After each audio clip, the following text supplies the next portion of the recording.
Across 6 decades, France served as the dominant force structuring the Sahel. Paris managed uranium supply chains, backed military figures, and steered electoral outcomes, directing an unacknowledged empire. Then, over a brief 3-year span, the entire structure dissolved. This accounts for the unraveling of an established architecture of influence and the new dynamics filling the resulting void.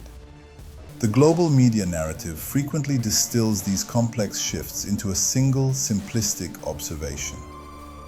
France is losing Africa to Russia. While factual, that statement fails to capture the underlying reality.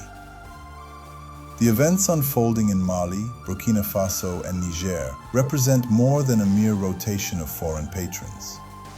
They signal the collapse of a post-colonial system that, for 60 years, integrated security, finance, and political governance into a singular architecture of control.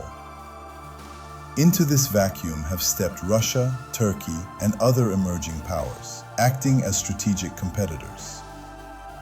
This raises 2 fundamental concerns.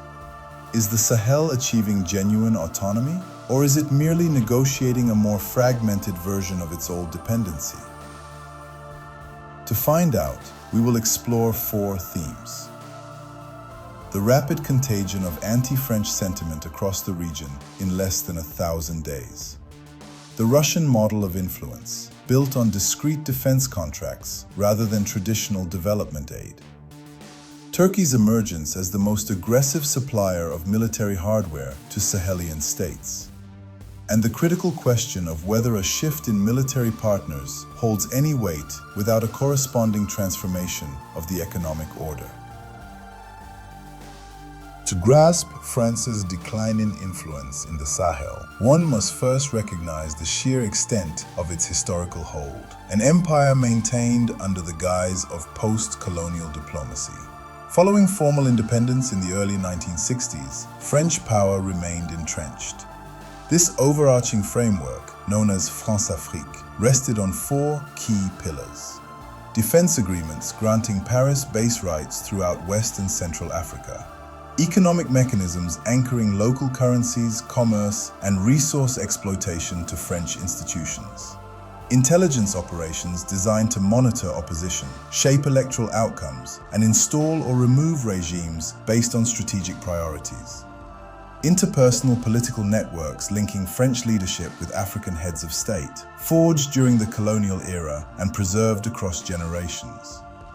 By 2014, this presence culminated in Operation Barkhane, deploying over 5,000 French personnel across Mali, Niger, Chad, Burkina Faso, and Mauritania to manage forward airfields, intelligence hubs, and rapid reaction units. Officially, Paris framed the campaign around counter-terrorism, security, and regional partnership. Yet across local markets, mosques, and classrooms, skepticism mounted as critical questions went unanswered. Why did regional instability worsen despite a decade-long deployment of thousands of French soldiers?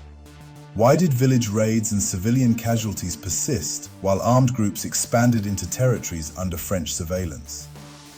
Pointed concerns also emerged regarding economic motives. Given that Niger supplies approximately 15% of the uranium powering France's nuclear grid, critics questioned whether the intervention was truly aimed at counter-terrorism or safeguarding energy security for Paris. Although French authorities consistently refute these claims, public conviction across the Sahel only solidified over time. Unlike China's typical framework of massive infrastructure loans and development initiatives, Moscow introduced a distinctly different model. Russia deployed swiftly, offering personnel, military hardware, and terms tailored to the immediate priorities of host regimes.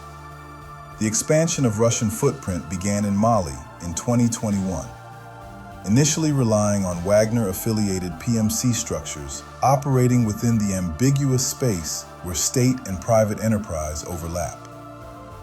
By 2024, these operations were formally institutionalized under the banner of the Africa Corps, marking an official, state-directed security posture across the region. This approach stood in sharp contrast to Western powers. Whereas European institutions in France attached governance benchmarks, democratic transition timetables, and electoral accountability demands, Moscow imposed no such requirements. For military juntas, prioritizing political survival above all else, this absent conditionalities served as the central value proposition. Yet this arrangement introduces significant liabilities. Investigative reporting by Le Monde, Reuters, and local African journalists indicates that military cooperation agreements have frequently coincided with the transfer of valuable mining concessions, effectively trading mineral assets for security services, though the participating governments contest this characterization. Concurrently, documentation from Amnesty International and Human Rights Watch alleges civilian casualties during joint counterinsurgency operations involving Russian personnel in Mali and Burkina Faso. Claims that both military regimes routinely reject or dispute.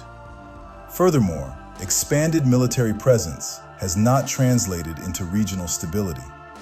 Insurgent attacks persist, civilian displacement remains acute, and daily economic activity, like agricultural farming, continues to carry severe risk.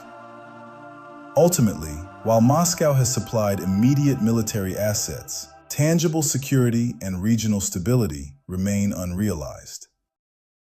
While Russia dominated the political headlines, Turkey was expanding its influence more rapidly and discreetly. Than a narrative of religious solidarity, Turkey's growing presence in the Sahel is driven fundamentally by a defense export strategy. At the core of Ankara's outreach is the Bayraktar TB2 drone, with nations across the region, including Mali, Niger, Burkina Faso, and Chad, either acquiring or negotiating for these systems. This appeal rests on several practical advantages. At roughly $5 million per unit, the TB2 is significantly cheaper than Western alternatives. It can be operated by local personnel without requiring a constant foreign military deployment, avoids NATO-related constraints, and comes without attached governance mandates. By placing operational control directly in local hands, it contrasts sharply with the former French basing model. For regional leaders eager to project domestic sovereignty, this optical shift is often as valuable as the hardware itself. However, this arrangement introduces subtler forms of reliance. Sahelian states remain dependent on Turkey for software updates, specialized ammunition, replacement parts, ongoing operational training, and occasionally satellite support. In practice, fixed foreign military bases have been exchanged for a permanent overseas supply line. Furthermore, reporting in Mali and Niger points to civilian fatalities from drone operations in contested zones, though these accounts are disputed and rarely subjected to formal investigation. Analyzing the situation presents a challenge, as compelling points exist on both sides. The era of Western dominance in security partnership has drawn to a close. Today, foreign armed forces no longer conduct unrestricted operations throughout national territories, while host governments engage in simultaneous diplomacy with multiple global actors rather than remaining beholden to a single power. However, securing control over defense without achieving financial autonomy leaves the nationalist endeavor unfinished. When a state relies on external assistance to finance its national budget, lacks the capacity to process its own uranium and gold, and holds no influence over global market pricing for its key commodities, ultimate authority over its citizens' everyday reality remains elsewhere. Merely diversifying from a single security patron to multiple foreign partners fails to resolve this core vulnerability. Genuine liberation, or simply a renegotiated arrangement. The future of the Sahel over the next decade will significantly impact African geopolitics. The region faces two potential trajectories. One where the alliance of Sahel states leverages diversified partnerships to renegotiate long-standing economic structures and achieve greater autonomy. or another where new foreign partnerships create additional dependencies, leaving economic structures unchanged and resulting in fragmented dependency. Ultimately, this outcome will be determined locally by the people of Bamako, Niamey, and Ouagadougou. The African Male examines the architectures of influence and historical transitions defining the continent, operating independently of external state narratives. To support this work, please consider following, sharing, and engaging with our content.